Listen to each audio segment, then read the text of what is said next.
Sen diyen sen sözlüğün beni ağlattırıyor. Kıynanyanın etmedin mi bunu?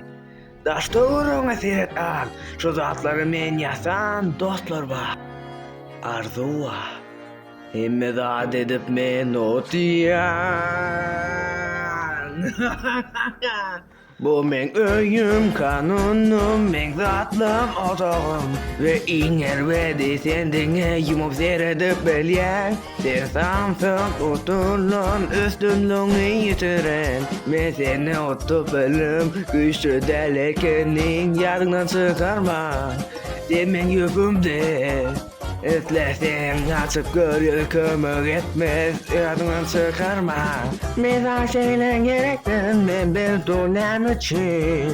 Her kime gen alır yana sen derlerin yan. Özün sen derlisin irmen otup bilmen deysen. Men sana mengzirsin yemen oğudun gımmat ve akıllı. Şoň için yaşatyan seni. Samsak derlen garka. Yine duymaydı. Yadından çıkarma. Ben tak unutmadım.